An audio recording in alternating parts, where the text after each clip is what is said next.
Assalamualaikum warahmatullahi wabarakatuh. Perkenalkan, saya Ica Mareta Ristika. Di sini saya akan menjelaskan mengenai PT Sigma Cipta Caraka atau Telkom Sigma.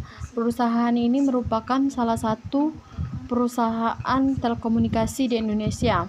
Baiklah, di sini saya akan menjelaskan mengenai analisis SWOT dari perusahaan ini, visi misi dan dampak positif negatif terhadap perusahaan ini dari virus corona. Baiklah, saya akan menjelaskan apa sih pengertian analisis SWOT itu. Analisis SWOT itu merupakan alat yang digunakan untuk mengidentifikasi isu-isu internal dan eksternal yang mempengaruhi kemampuan kita dalam memasarkan event kita. Analisis SWOT ini adalah sebuah bentuk analisa situasi dan kondisi yang bersifat deskriptif, memberi gambaran. Analisis ini terbagi atas 4 komponen, yaitu kekuatan, kelemahan, peluang, tantangan. Yang pertama itu adalah kekuatan. Kekuatan adalah situasi atau kondisi yang merupakan kekuatan dari organisasi atau program pada saat ini. Kelemahan adalah situasi atau kondisi yang merupakan kelemahan organisasi atau program pada saat ini. Peluang adalah situasi atau kondisi yang merupakan peluang di luar organisasi yang memberikan peluang berkembang bagi organisasi di masa depan.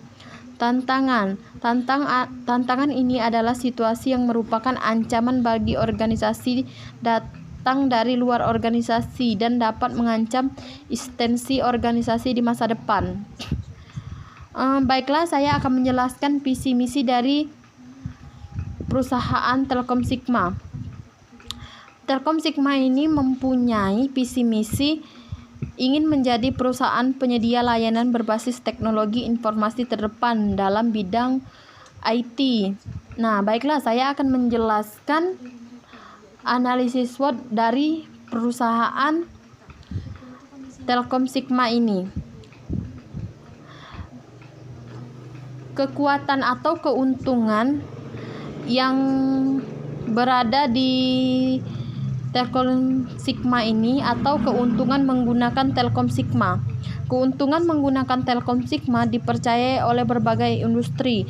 Telkom Sigma ini mendapat kepercayaan dari lebih dari 130 klien dari berbagai industri, antara lain industri perbankan, keuangan yang sudah memiliki regulasi sangat ketat.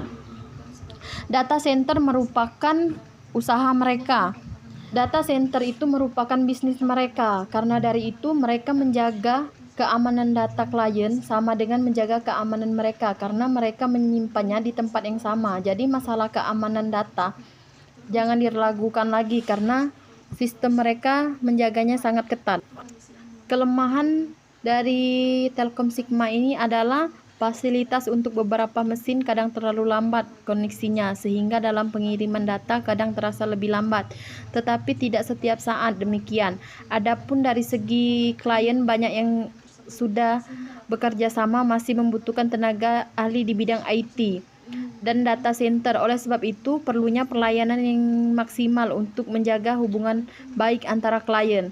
Perlunya fitur yang lebih menarik dan unik atau berbeda dengan vendor lainnya agar lebih dapat memperluas jangkauan kerjasama dengan lebih banyak pihak yang membutuhkan jasa center.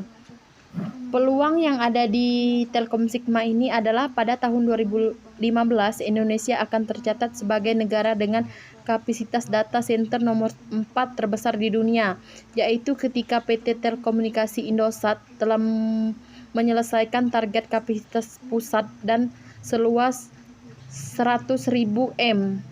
Hingga saat ini Telkom telah memiliki data center seluas 32.000 M kapasitas dan data tersebut akan mencapai 70.000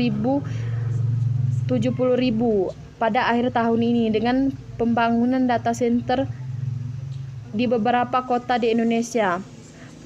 Semua pusat data tersebut adalah di bawah pengelolaan PT Telkom, yakni Telkom Sigma yang memiliki pengalaman panjang dalam melayani kebutuhan teknologi berbagi perusahaan. Namun perusahaan yang berdiri sejak 1987 ini, dengan mana PT Sigma Caraka ini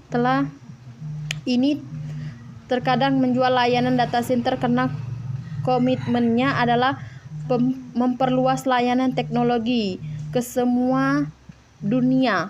Dengan adanya dukungan penuh dari PT Telkom, Sigma menjadi lebih percaya dari mengembangkan bisnis perusahaan. Namun banyak pelayanan yang kerap dioptimalkan calon pelayanan klon atau kendala layanan. Telkom Sigma ini menjawab dengan berbagai sertifikasi bergengsi yang lebih dikantongi data centernya dan menjamin keamanan data center informasi berharga milik pelayanan.